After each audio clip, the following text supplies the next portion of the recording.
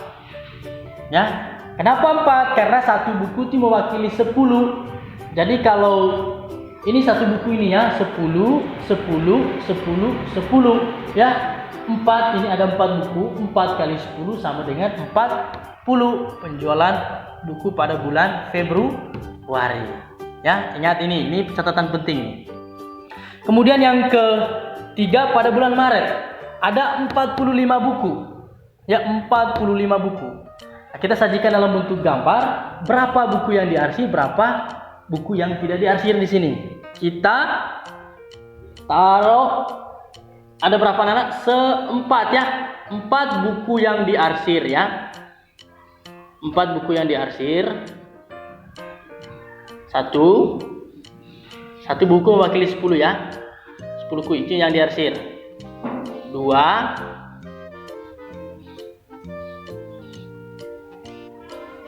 3, 4 ya. 4 buku itu yang diarsir, berarti nilainya sudah 40. Di sini datanya 45. Berarti ditambah satu buku yang tidak diarsir ya. Kita gambar lagi satu bukunya yang tidak diarsir ya.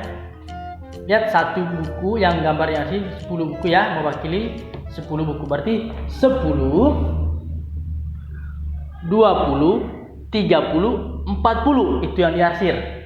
Tambah 1 karena di sini datanya 45, tambah 1 buku yang tidak diarsir yaitu 5 di sini, jadinya 45 buku.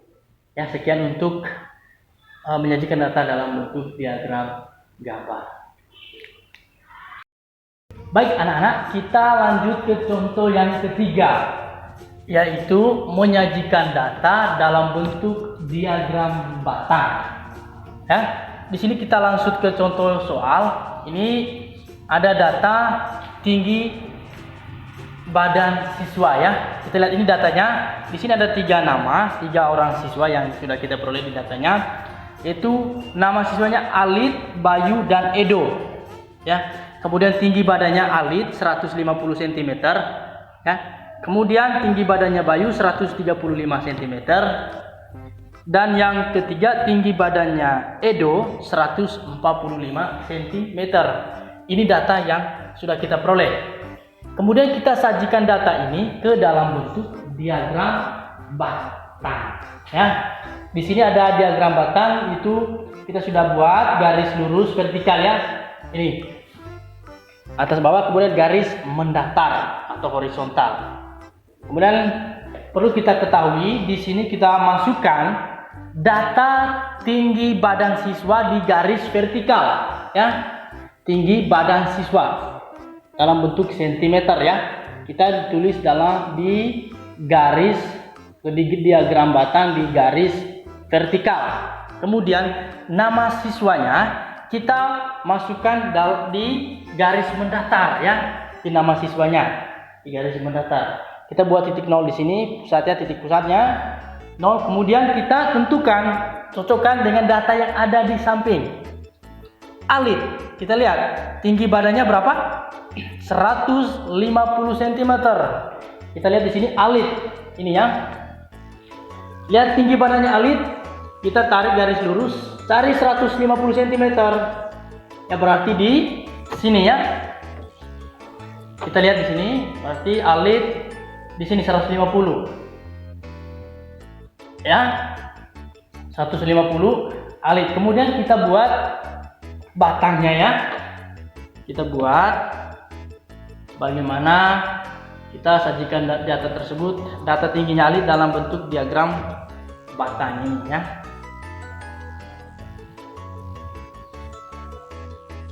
Ini kita lihat. Siap ya. Ini. Kemudian kita bisa arsirkan dia. Bisa arsir ya. Kita arsir. Nah, ini data yang kita peroleh. Kemudian kita titik-titik di sini untuk menarik lurus garis pada diagram batang ini ya. Nah, data yang pertama kita sudah peroleh, itu tinggi badannya Alif itu 150 cm ya. Kemudian kita lihat tinggi badannya Bayu ada 135 cm. Kita lihat di sini nama Bayu, kemudian lihat tinggi badannya 135 di posisi mana. Kita tarik lurus ya, ini tas pas sampai di sini ya. Kita tarik lurus ya.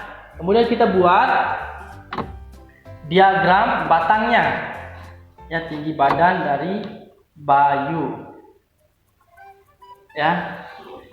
Kita buat diagram batangnya.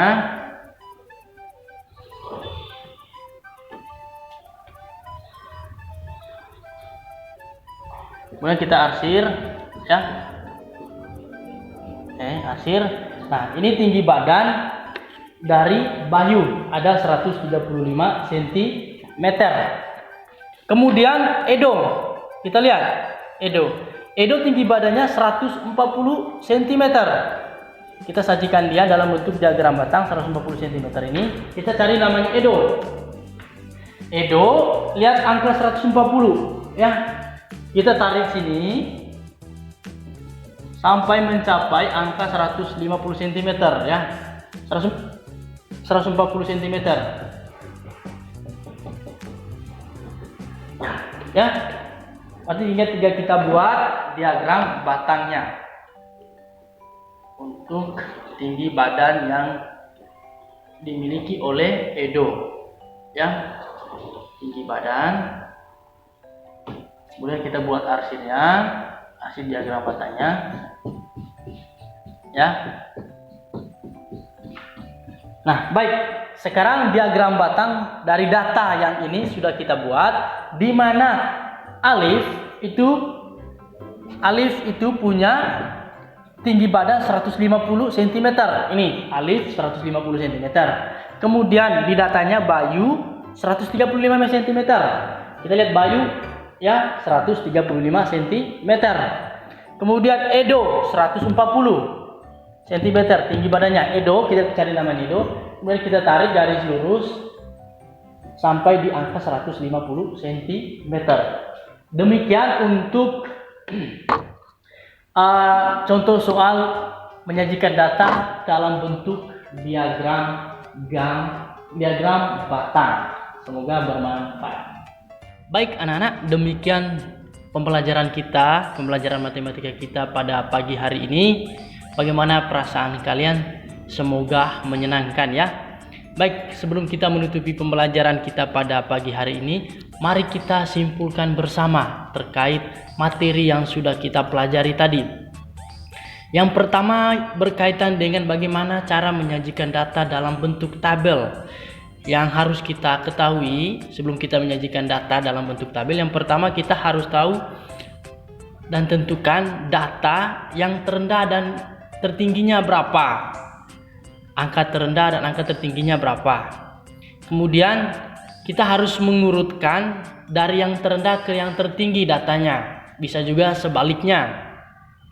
Kemudian yang ketiga, kita harus menghitung banyaknya setiap data dengan memberi turus ya, garis-garis yang sudah kita pelajari di materi tadi.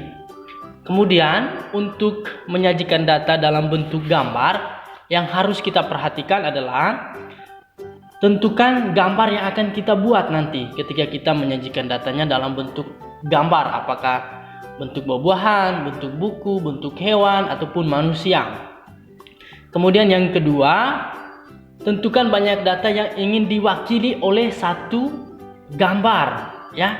Itu yang paling penting juga. Kemudian yang ketiga, ubahlah bilangan yang menyatakan banyak data menjadi gambar. Jadi jumlah banyaknya data kita sajikan dia dalam bentuk gambar. Kemudian kesimpulan untuk menyajikan data dalam bentuk diagram batang. Yang pertama kita harus buat terlebih dahulu sumbu tegak dan mendatarnya pada diagram batang. Ya, model diagram batang tadi sudah kita pelajari. Ya, kemudian yang kedua, kita perlu menulis nama-nama siswa atau data di sumbu mendatar dan tinggi siswa di sumbu tegak, ya. Untuk sumbu tegak gunakan jarak antar bilangan yang tepat. Ya, misalnya tadi ada angka di sumbu yang tegak, yang vertikal di atas bawah. Kemudian yang data nama siswanya di garis mendatar tadi ya, horizontal. Kemudian yang ketiga, kita membuatnya diagram-diagram batang tersebut dalam bentuk persegi panjang juga dengan tinggi sesuai data pada tabel, ya. Kemudian yang paling penting, pastikan jarak setiap data itu sama besar. Nah, itu beberapa kesimpulan pembelajaran kita. Sekian untuk pembelajaran kita hari ini, semoga bermanfaat. Ingat satu pesan saya, untuk mempelajari matematika kalian harus banyak mengerjakan latihan-latihan, baik yang ada di LKS maupun yang ada di buku paket, ya. Sekian pembelajaran hari ini. Terima kasih. Dadah.